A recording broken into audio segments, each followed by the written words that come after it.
I think I'll close that door just so that machine isn't going around.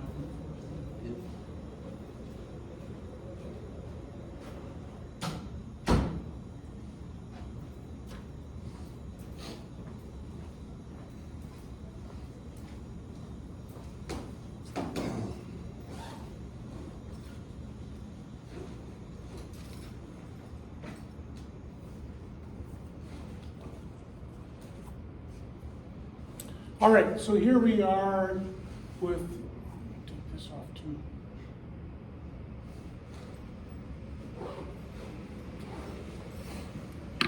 Here we are with if we're trying to get high value for our farm products, then one of the things you gotta do is give consumers what they want, right? And so we can think about the kinds of things that are commonly purchased as higher value. For something like iodine enhanced salt, well, in North America, it's all salt, right? We know that solves a whole bunch of health problems. In fact, there's probably people out there who want to buck the medical science by finding salt that isn't enhanced with iodine.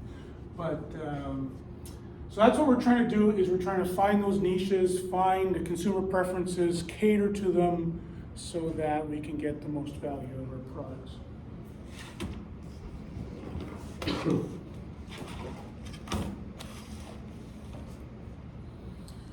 So a lot of these things are very regional or cultural. So, you know, when you're traveling around the world, you'll see that there's different preferences. So that in North America, where our top consumer high value seeking product is high fiber whole grain type products, whereas in other parts of the world that's less so. Most of the things tend to turn up, but in different orders. You know, and some of the stuff like the iodine enhanced and added calcium and so on in foods, some of that doesn't pop up in North America because it's already regulated into things. So when we think about how we focus on customers, that means that our first priority and we sort of reverse engineer back onto the farm processes that satisfy those things. So like in your project, you're thinking about, okay, how I'm going to sort these potatoes in order to satisfy this niche market for these baby potatoes.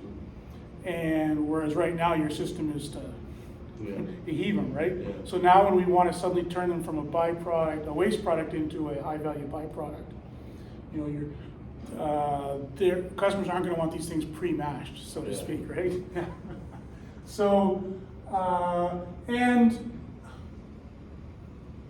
the good news here is what'll turn out is it'll seem like a monumental shift on the farm, but in fact you're going to be only slightly ahead of the curve, because what's going to happen is we think if you're selling into the commodity market, that's just, you know, the aggregation of all consumer preferences. If we thought in 3 years no one was going to want wheat anymore, the commodity value of meat in the open market would drop, right? So there's no getting around shifting consumer preferences. Eventually, if they're significant enough, they will have a marketplace effect. You can get a higher value if you can be ahead of the curve on those things. So rather than being focused on maximizing production for things that are of high return in the current commodity market, we essentially want to be focused on production of stuff that's going to be high value in the future commodity market. Right? So we want to be leaders here instead of followers. Now, how do we figure out what consumers want? And you know, that poor lady in the photo, you know, she's got so many choices, right? And we've probably all been in that situation of trying, oh my God, what am I going to pick? And in that store, she's eventually going to choose something off that wall, And the data on that is actually highly trackable, right? So that store may very well be selling the data on those transactions to their suppliers. They'll be using that to choose their own sourcing things. Grocery stores often have a higher level where you can pay to watch consumer behavior through a window. And so, you know, a lot of work goes into trying to figure out what consumers really want. We can also get that from data-driven trends that are publicly accessible. Stats Canada has some stuff I'll show you today. There's lots of market research. You can sort of construct profiles of typical consumers. We did a bit of that when we talked about segregation. And sometimes you just learn this the hard way when sales for your product drop off. And that's a really painful way to learn that you're not following consumer preferences. So if you look at something like Stats Canada data, they've got, you know, you can follow those links online if you want. But the first one tracks over multiple years of data for which they collected data, how organic has grown from essentially what they call a niche product to a mainstream product. And also how, in the second link, how growers in horticulture are becoming pretty high-tech operations, and how they can use those to satisfy consumers, especially on the sales side of it. This slideshow, of course, is from a previous version of the course, and I've just got some updates on the latest data from Stats Canada. So for instance, tremendous growth between 2015 and 2020.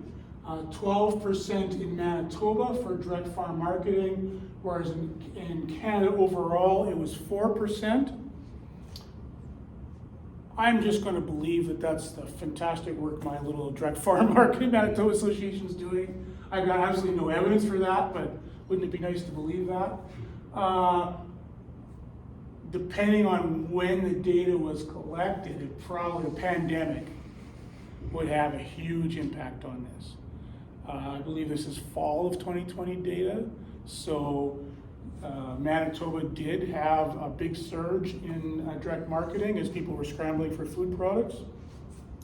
And so, you know, that 2020 Stats Canada data, I think we'll have to sort of interpret that with a little bit of going, that might be an outlier year. Yeah. It will be interesting when they collect, it's every 4 years they typically collect the data.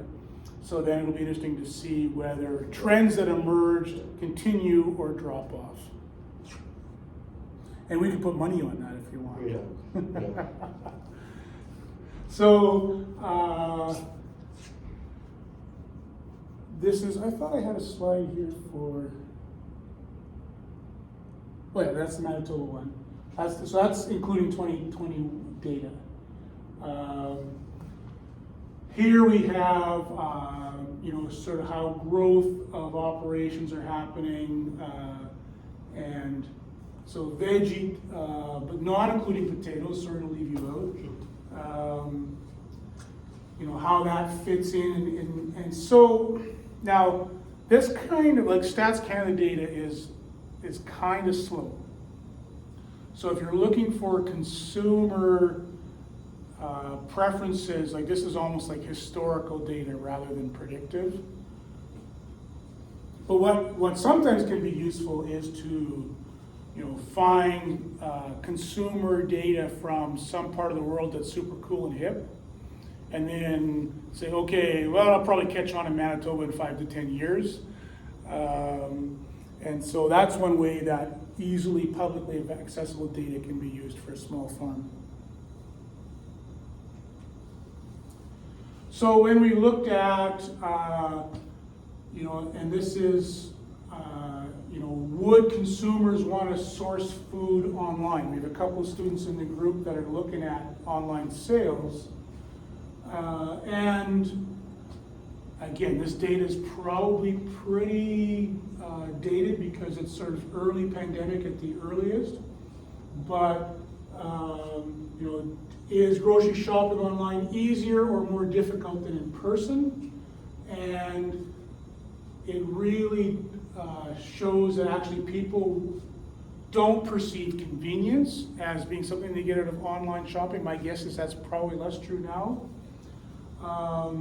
And then, there's differences by type of, so we got boomers versus millennials. Who wants to shop in a store, and who's just old and tired and grumpy and just wants convenience. You can see that there. So we're thinking about now, who is my product aimed at? This would show some greater or less likelihood of success based on whether you're trying to mobilize online or not.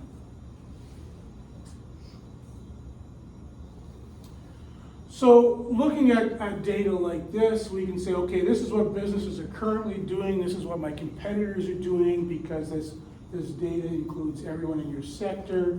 You can see trends, and you tend to get kind of lagging indicators. And what I mean by that is stuff that happens because of something else rather than being predictive. So the increase in online shopping, when at a time, if you collected the data at a time when everyone's locked in their house, then it's not a surprise that that's going to be higher. So I would call that a lagging indicator. It's an effect of some other cause, where compared to a leading indicator is one that tells you that some trend is coming. And sorting that all out is not easy by any chance. And so when we're looking at consumer data, we have to sort of learn to be astute about that. So this is current data versus 2016 on sales methods. And so the red is 2016, blue is basically current. And you can see that farmers markets and on-farm sales have dropped off. Direct deliveries to consumers, went from 0 to the largest source. And again, should not be a surprise. I'm not sure I would bet the farm on that trend continuing, because that's a very unique circumstance.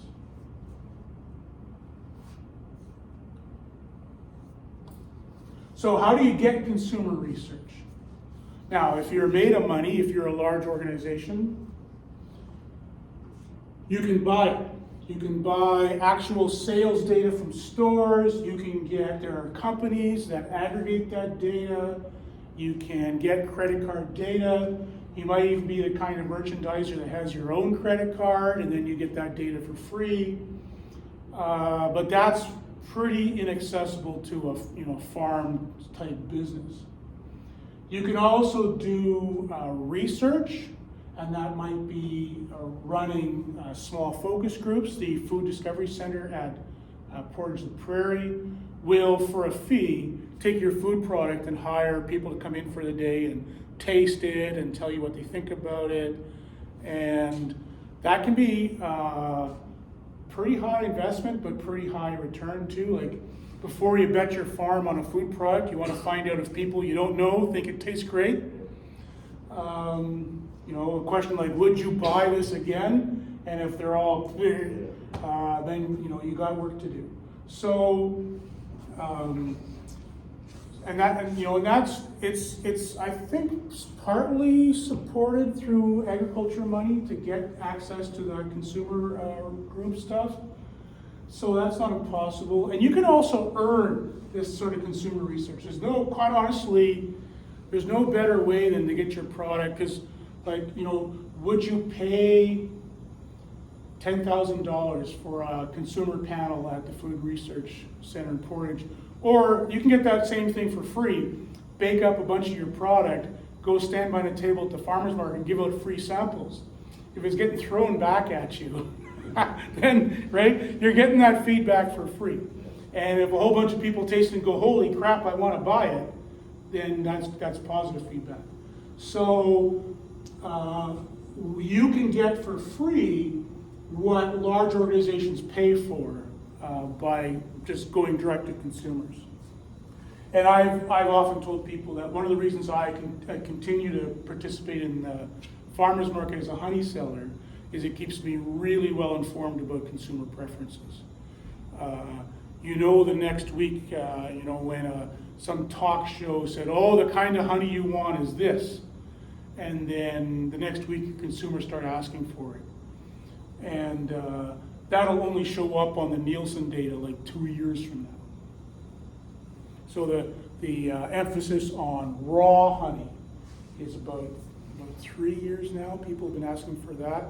I don't know what celebrity or what fad triggered that. But suddenly everyone wants raw honey. It's not unpasteurized or unfiltered. Like it's suddenly that one word, and they're so specific about that it has some sort of origin story. And so I immediately have to email to folks that are in the honey marketing business and say, hey, heads up, you better get raw on your label, or you're going to lose market share.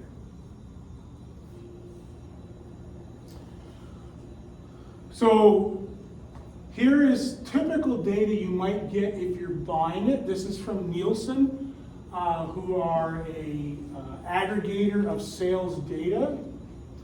Now, and the way you interpret this is the last 52 weeks, latest 52 weeks from a year ago, 52 weeks 2 years ago, 3 years ago, 4 years ago. So this is 5 years of data.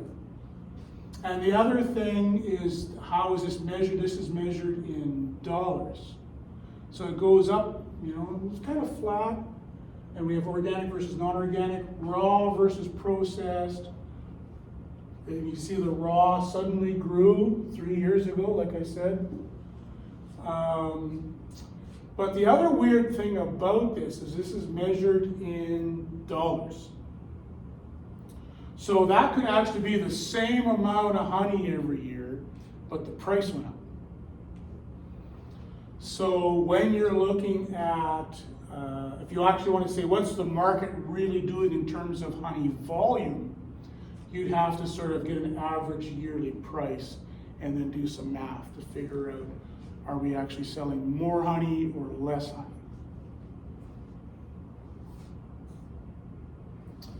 And you can get information like this. Female head of household, male head of household, who's buying the honey, right? And the greens are increases and the pinks are decreases. So the under 25 males bought way less honey.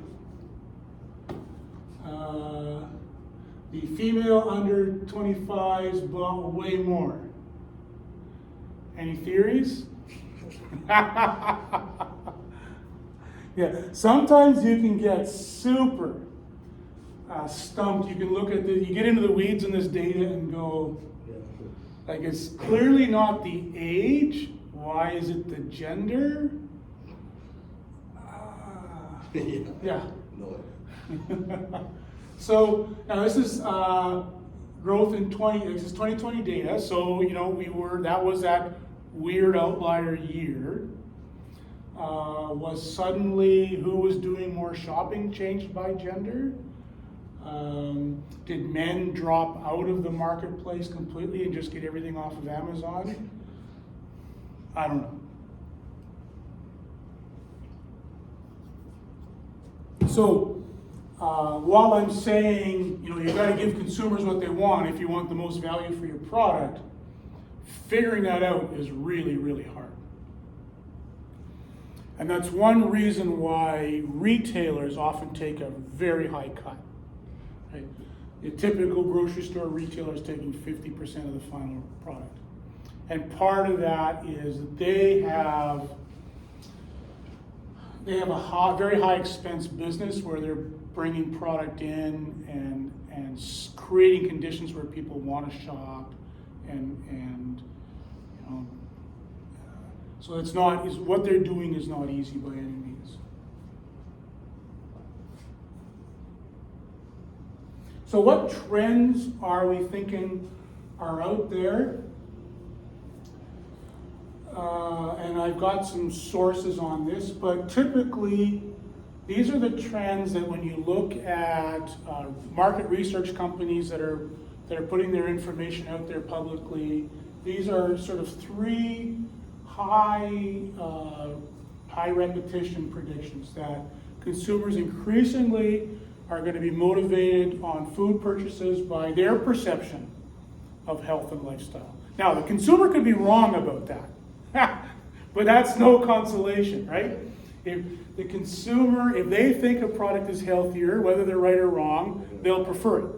If they think it contributes better to their lifestyle, they'll prefer it. And the fact that they may be either scientifically wrong or disagreeing with our opinion doesn't matter, right? And the same thing with environment and climate. Consumers do have strong opinions about that and will tend to make purchasing decisions on that. Again, whether we think they're right or wrong doesn't matter, right? They're the ones with all the power. They're choosing, remember the lady with the shelf, she's choosing which product, and typically based on label information, the reputation of your brand, and so on.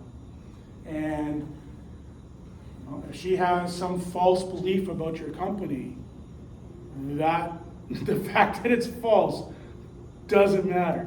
That's what she's going to act on.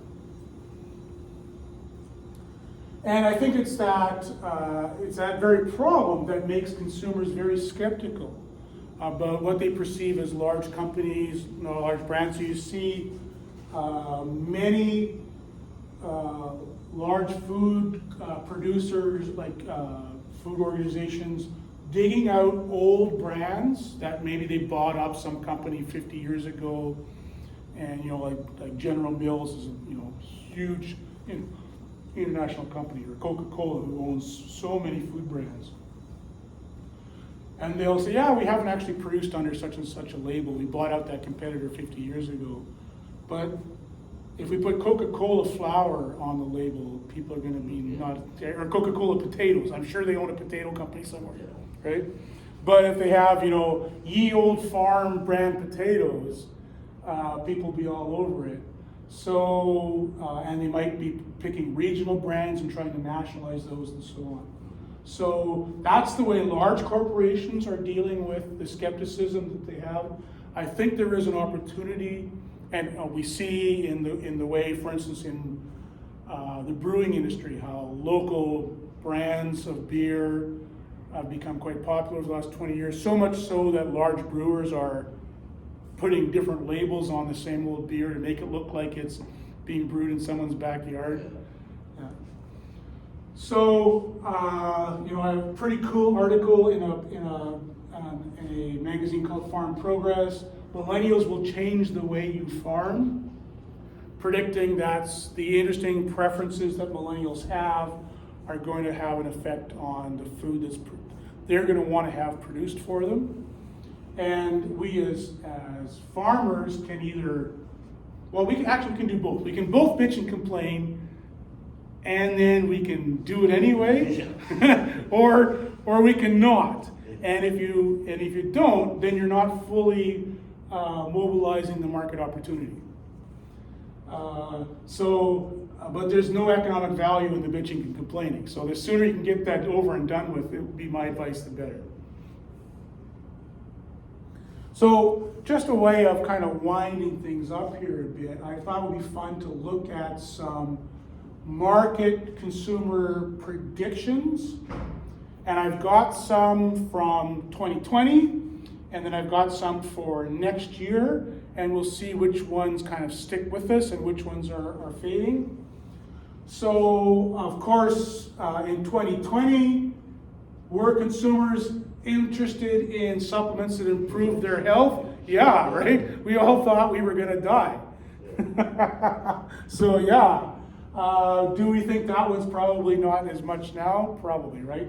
It's certainly not going to be number one anymore, right? Likewise with the mental health. The localism seems to be a more persistent trend. And there's sort of the feel goods of being involved in your local community, the feeling that it has less environmental impact, the sense that you're keeping it to yourself, right? I'm supporting, and that can be somewhat negative, right? When that can get a little bit nationalistic and kind of scary, because economically, we know that there's the way to get the best value is to have everything produced in an area where it's most efficient, right? So should we be buying red tomatoes from a greenhouse that has to be heated when it's minus 30 outside, or should we buy them from California? You know, consumers have to make those choices. And it would be very interesting to do a calculation on which is actually better for the environment.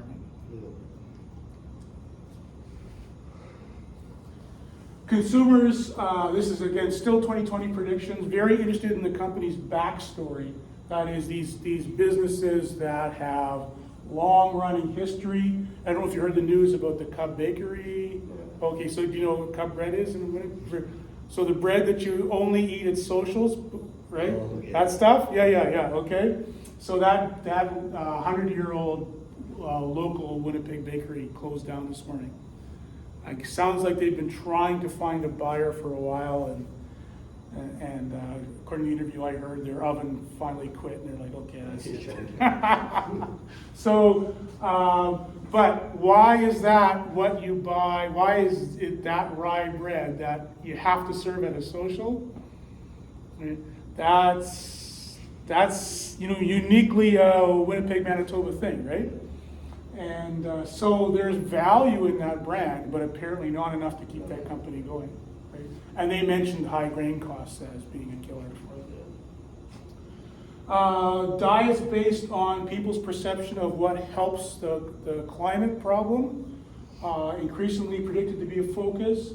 And that's sort of related to the next one, whereas turns out that's really hard. So while it's true, and you guys will hear me talk about this in next term in sustainability,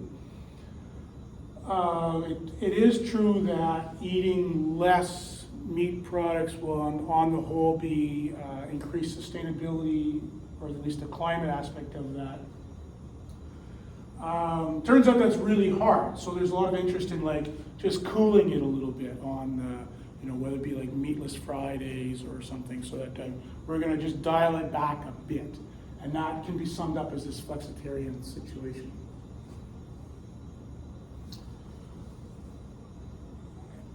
So same with the diet culture. People that, every few years there's a new fad diet. The current one seems to be this intermittent fasting business. And so food products that fit in well with that. So it kind of sucks to be making breakfast cereals right now, right? But having a real awesome lunch product may be better, right? So, and I can't emphasize this enough. Whatever people choose, they're going to eat. And everything they eat is going to come from a farm. But as consumer preferences change, some farms will be winners and some will be losers.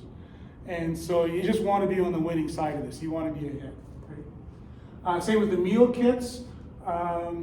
Those do make it much easier for the family with two professionals. They get home at work at 5 and the kids are already hungry, and you're used to eating something better than just the fries you're going to stick in the oven for 10 minutes. Those meal kits do take all the thought out of the meal. You just follow the instruction. And some people like them a lot. Transparency I think continues to be a trend, and the A&W programs are good examples of that, where their advertising includes accountability about what they think they're doing to source products from better sources. Notice a lot of, that program is capturing a whole bunch of what we've already mentioned and being open about that. It would be a poor decision for a food retailer to say, yeah, we want to source from climate beneficial products and so on, but we're not going to tell anyone, right? If you're going to do it, you for sure want to brag about it. And lastly, kids, people are seeking healthier options for their kids. So now I've got trends for 2023 from the same source. And now why they've got 9 instead of 10, I guess, you know, you can imagine that person sitting there going, oh, come on, I need one more. Screw it, 9 it is. So so now, number 1, instead of it being health and immunity, now we're talking convenience, right? Everyone's going back to work, and we had all day to cook ourselves nice meals, and suddenly you're back in the office, and you want something that tastes like you spent all day making it, right? You've got that poor slow cooker, or you know, the sous vide cooking, or whatever you were doing when you had all day to screw around with it. Suddenly, you want something that tastes as good, but without that. So people that are able to supply that are going to be doing well. The environment, still a pretty high product, and we're including seafood seems to be also trending into the meat replacement category now. So in the same way that there's, what's the burger? Almost. Yeah, it's actually pretty good. And now apparently, now I'm not a seafood person, so I wouldn't know, but Beyond Burger. Oh, yeah. The Beyond Burger, and now there are sort of Beyond fish products. And in a way, for Manitoba farmers, we're thinking, hey, if they want to make that fake stuff out of what we're growing, right? Good for us, right? And in fact, Manitoba is investing fairly heavily in that pea plant in Portage la Prairie. Mm-hmm. That pea flour is being used in these substitute products. People are still looking to find some balance. They want to eat healthy, but they also want to eat lots. So trying to find foods that will let you do both. And that turns out that's really hard, and most food products that promise that can't deliver on it. Also predicting that more flavors from different places in the world. That's probably a result of the increasing change in demographics in our country, as well as I think the same sort of lockdown cooking where people experimented and found out that some stuff could taste better if you put the right spices on it, right? And people aren't going to give that up. And then the heat, which is adding spices and hotter flavors into your cooking, is expected to continue. Natural sweeteners, fruit and honey included in there, right, are going to be preferred over just corn sugar. And that's partly going to be a market thing, right? The cost of corn for many years meant that you could put as much sugar as you want into a product without affecting its cost very much. Now that those prices are very high, food producers are going to be looking at, can they adjust their formulas to have less total sugar, because it's expensive now. Same with the fruits, and honey actually fits in here. I think of honey as a cheap luxury, and we always do good whenever there's a recession on, because we're not going to Bali for the weekend, but we can afford a kilo of honey to put on our toast, right, and feel special. So if you've got food products that can make people, and I think, you know, your baby potatoes might be exactly that sort of category, right? So if you can package it in a way that looks like it's a fancy treat, but it's still only $5, you're rocking it, right? Yeah. And so, you know, and packaging and presenting food that captures all of that is going to be increasingly important. All that being said, there is some harsh realities to this. That this pyramid coming from this researcher at U of Minnesota, she predicts that first of all, you know, food has to be affordable, safe, and nutritious. People aren't going to buy it if it's not those things. So and then we have, taste and variety, convenience, health, living well, and right at the top, and the smallest part of the pyramid, are the causes and statuses. So if your pitch is buy my product and you'll save the world, but it's not those other things, that's not going to work, right? You have to notch and lock in all of those. Now notice it's much easier. Here's my food. It tastes like crap, but it's really cheap. You'll have a bigger market share than here's my food. It's going to save the world, but it doesn't do anything else for you. So those are some realities to keep in mind as you're thinking about your food product and how you might market it.